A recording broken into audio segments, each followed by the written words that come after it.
جو لوگ کبیرہ گناہوں میں رہتے ہیں اور اللہ تعالیٰ سے دور رہتے ہیں، وہ کہتے ہیں ہم وظیفہ پڑھیں اور ہمارا کام ہو جائے، تو وہاں پہ معافی مانگنی پڑتی ہے، استغفار کرنی پڑتی ہے۔ اگر آپ کے اوپر جادو کا اثر ہے تو سورہ فاتحہ 2 مرتبہ، آیت الکرسی 11 مرتبہ اور چاروں کل 3 مرتبہ پانی پہ دم کر کے پینا شروع کر دیں۔ وہاں پہ سورہ یاسین کی پہلی 9 آیات یبصرون تک پڑھے، 19 مرتبہ پڑھے یا 11 مرتبہ پڑھے بندش کی کاٹ کے لیے۔ دیکھیں اگر آپ نے اپنی صحت کے لیے پڑھنا ہے تو آپ کو پانی دم کر کے پینا پڑے گا۔ کون سی ایسی صورتیں ہیں یا آیات ہیں کہ اگر گھر کے اوپر آپ کو محسوس ہو کہ کالا جادو ہو گیا ہے، یا آپ کو محسوس ہو کہ گھر کے کوئی بھی نظر بد ہو گئی ہے، کوئی حسد کی وجہ سے کوئی پرابلم ہو گئی ہے، اور انسان کسی عمل کے پاس نہیں جانا چاہ رہا، وہ چاہ رہا ہے میں خود گھر کے اندر ہی پڑھائی کروں، عمل کروں اور اللہ پاک اس میں ہمیں برکت دے دے، تو کوئی ایسی آیات، کوئی صورت ہے کہ جب انسان کو پڑھنی چاہیے، آپ ریکمینڈ کر دیں تو؟ دیکھیں سب سے پہلے تو بندے کو اپنا استخارہ کرنا چاہیے، خود سے استخارہ کی دعائیں موجود ہیں، ٹھیک ہے، 2 نفل پڑھے، استخارہ کرے کہ یا اللہ پاک آخر میرے ساتھ مسئلہ کیا ہے، ٹھیک ہے، اس کو تشخیص پتہ ہونی چاہیے کہ پرابلم کیا ہے۔ ٹھیک ہے، دیکھو اگر جادو ہے تو جادو کی علامات ہیں، اور اگر نظر بد ہے تو نظر بد کی علامات ہیں، اور اگر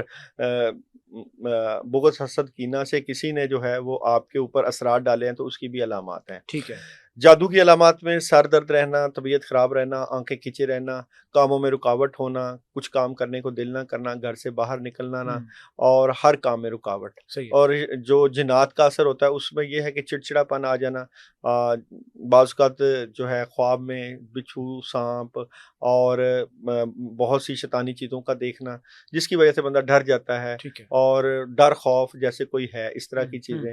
اور نظر بد یہ کہ چلتے ہوئے اونٹ کو ہنڈیا میں داخل کر دیتی ہے، بندہ جتنے بھی کاموں میں ہاتھ ڈالے کام ہی نہیں ہوتے، یہ ساری نیگیٹو ہو رہا ہوتا ہے۔ ٹھیک ہے، اس یہ کے لیے استخارہ سے پتہ چل جاتا ہے۔ اس سے علامات پتہ چل جاتی ہیں، اور پھر بندہ کسی صاحب علم سے پوچھ کے اس چیز کا پتہ کرا لے کہ آخر میرے ساتھ مسئلہ کیا ہے۔ بیسیکلی تو بندے کو خود ہی پتہ چل جاتا ہے کہ میں جس بھی کام میں ہاتھ ڈال رہا ہوں وہ کام ہو ہی نہیں رہا، اس میں کوئی نہ کوئی نیگیٹیوٹی تو ہوگی ہی۔ ایسے ہی اس میں اب یہ کیا جاتا ہے کہ اگر آپ کے اوپر جادو کا اثر ہے تو سورہ فاتحہ 2 مرتبہ، آیت الکرسی 11 مرتبہ اور چاروں کل 3 مرتبہ پانی پہ دم کر کے پینا شروع کر دے۔ ٹھیک ہے، 11 دن لگاتار پیے، اس سے طبیعت میں کافی افاقہ ہوتا ہے۔ ٹھیک ہے، دوسرا یہ ہے کہ نماز عشاء کے بعد سورہ فاتحہ 3 مرتبہ، سورہ فاتحہ 2 مرتبہ، 2 آیت مرتبہ، الکرسی 11 11 مرتبہ، مرتبہ، چاروں کل 3 مرتبہ۔ ٹھیک ہے، پانی کے اوپر اول و آخر 1 مرتبہ درود ابراہیمی پانی کے اوپر دم کر کے پیے، 11 دن پانی دم کر کے پیے، اور نماز عشاء کے بعد 41 ٹائم آیت الکرسی پڑھے۔ ٹھیک ہے، جو لوگ یہ عمل کریں وہ ہمیں بتائیں کہ ہم یہ عمل کرتے ہیں اور کریں گے تو اس سے ان کو فائدہ ہوگا۔ ٹھیک ہے، دوسرا یہ ہے کہ یہ تو آپ کے جادو کے اثر کو ختم کرے گا۔ یہاں پہ جادو کا اثر جب ختم ہوتا ہے تو کافی معاملات پہ بندش بھی لگتی ہے۔ بندش ہوتا ہے کام روکنا، کاموں میں رکاوٹ ڈالنا۔ جب کسی کے کاموں میں بندش لگتی ہے تو وہاں پہ بھی پڑھائی چلتی ہے۔ وہاں پہ سورہ یاسین کی پہلی 9 آیات یبصرون تک پڑھے، 19 مرتبہ پڑھے یا 11 مرتبہ پڑھے بندش کی کاٹ کے لیے، یا جادو کی کاٹ، نظر بد کی کاٹ کے لیے بھی پڑھی جاتی ہے۔ اس کو پانی دم کر کے بھی پیا جاتا ہے۔ سورہ یاسین کی پہلی 9 آیات کتنے دن پی سکتے ہیں؟ دیکھیں یہ آپ 7 دن پی لیں، 11 مرتبہ پی لیں، ٹھیک ہے، 11 دن پی لیں تو اس سے بھی کافی افاقہ ہوتا ہے۔ ٹھیک ہے، اگر کسی اب بندش کی وجہ سے کسی لڑکیوں کے رشتوں میں بھی بندش ہوتی ہے، رکاوٹ ڈال دی جاتی ہے، تو وہاں پہ ان کو پڑھنے کے لیے بتایا جاتا ہے کہ سورہ فلق 100 ٹائم نماز عشاء کے بعد پڑھیں، اور سارا دن سورہ فلق کھلا پڑھیں تاکہ رشتوں کی بندش ٹوٹے۔ اسی طرح کئی لوگوں کے رزق کے مسائل ہوتے ہیں اور رزق صحیح نہیں ملتا، جتنی بھی کوشش ہو رہی ہوتی ہے پیسے کے معاملات حل نہیں ہوتے، وہاں پہ ان کو دنیاوی کاموں کے لیے لا الہ الا انت سبحانک انی کنت من الظالمین بتایا جاتا ہے کہ 313 مرتبہ پڑھیں، 21 دن کے لیے پڑھیں یا 41 دن کے لیے پڑھیں۔ یہاں پہ کچھ لوگ کیسز کی وجہ سے بڑے پریشان ہوتے ہیں، ان کے اوپر وکلا جو ہے ناجائز کیس بنا دیتے ہیں، پریشانی ہوتی ہے، بہت زیادہ پرابلم کا سامنا کرنا پڑتا ہے۔ وہاں پہ ہم ان کو حسبنا اللہ و نعم الوکیل، نعم المولا و نعم النصیر 313 مرتبہ، 319 مرتبہ یا اس بندے کے نام کے اسم الحسنہ کے مطابق جو اعداد ہوتے ہیں اس کے مطابق پڑھنے کے لیے بتاتے ہیں۔ یہ 21 دن کے لیے یا 41 دن؟ یہ ڈیپینڈ کرتا ہے کہ اس بندے کے لیے اس کے اعداد کی ویلیو کیا ہے، اس کے مطابق اس کو کتنا پڑھنا چاہیے۔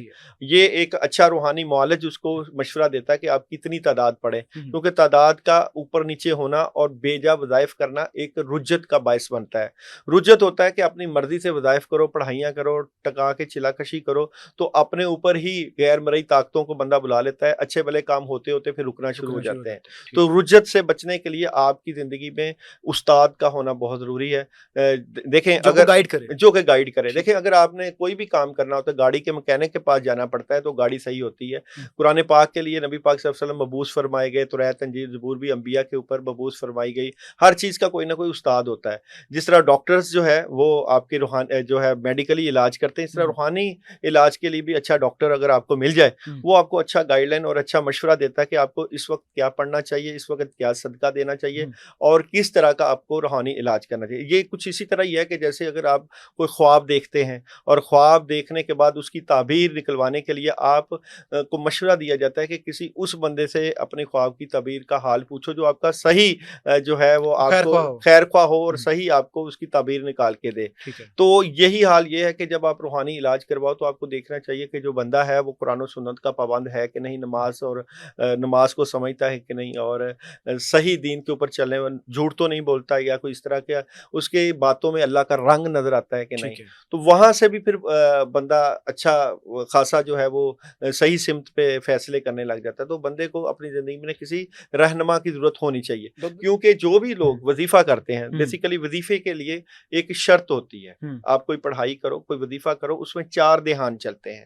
4 دھیان کے بعد بغیر آپ کا وظیفہ مکمل نہیں ہوتا. نمبر 1, جب بھی آپ نے پڑھنا ہے آپ کا دھیان 100% اللہ تعالیٰ کی طرف ہونا چاہیے, آپ کا بھروسہ اللہ تعالیٰ کی طرف ہونا چاہیے. نمبر 2, بتانے والے کی روحانی دنیا میں بڑی اہمیت ہوتی ہے. جو آپ کو بتا رہا ہے, جو وظیفہ بتا رہا ہے, اس کا پیچھے سے بزرگوں سے تعلق یا کوئی روحانی فیض یا اس کی نیت یا اس کا آپ کے ساتھ حسن ظن کس لیول کا ہے. وہ آپ کا بزرگ ہو سکتا ہے, شیخ ہو سکتا ہے, آپ کا ولی ہو سکتا ہے, پیر فقیر ہو سکتا ہے. تیسرا, جو آپ نے کلام پڑھنا ہے, کلام اگر آپ آیت کریمہ پڑھ رہے ہو یا تیسرا کلمہ پڑھ رہے ہو یا آیت الکرسی پڑھ رہے ہو, اس کی طرف دھیان. چوتھا, آپ کا کام, اگر آپ جادو کے لیے پڑھ رہے ہو تو آپ کو جادو کی نیت کرنا پڑے گی. اگر آپ نظر بد کے لیے پڑھ رہے ہو تو نظر بد کی نیت کرنا پڑے گی. اور اگر آپ اپنے بد اثرات کے لیے پڑھ رہے ہو یا روحانی ترقی کے لیے پڑھ رہے ہو تو اس کی نیت.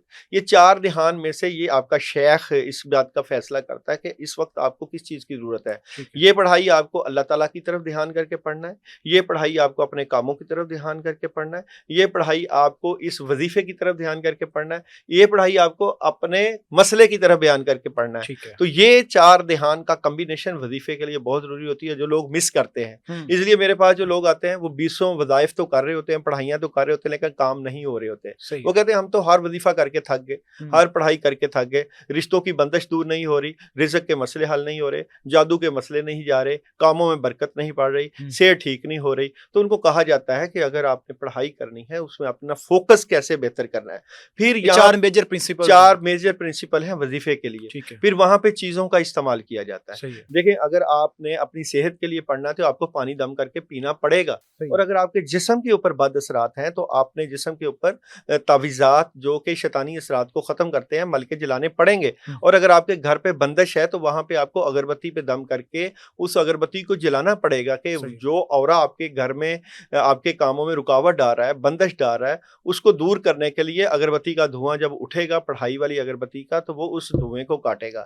تو عملیات کی دنیا کوئی اتنی معمولی سی دنیا نہیں ہے کہ آپ گئے, پڑھائی کی اور وظیفہ کیا اور مسئلہ حل ہو گیا. یہ ایک پوری سائنس ہے جس کو سمجھنا پڑتا ہے, جس طرح آپ میڈیکل ہے اسی طرح روحانی علوم ہے. اب روحانی علوم کی صحیح طریقے سے کسی نے تشریح ہی نہیں کہی, بتایا ہی نہیں کہ عمل کام کیسے کرتا ہے, پڑھائی کام کیسے کرتی ہے, وظیفہ کام کیسے کرتا ہے, وہاں آپ کی نیت کیسے چلتی ہے, وہاں آپ نے سوچنا کیا ہے, خیال کیا کرنا ہے, اللہ سے دعا کیسے کرنی ہے, دعا کا طریقہ کیا ہے, عجز و انکساری سجدے میں جانا ہے, 2 نفل پڑھنے ہیں, اصال ثواب کن کو کرنا ہے, اور غیر مرئی طاقتوں کو اپنے کاموں میں کیسے لے کر آنا ہے. جو لوگ اس میں دسترس رکھتے ہیں ان کو پتا ہے کہ اللہ سے کام کروانا ایک فن ہے, ایک ہنر ہے.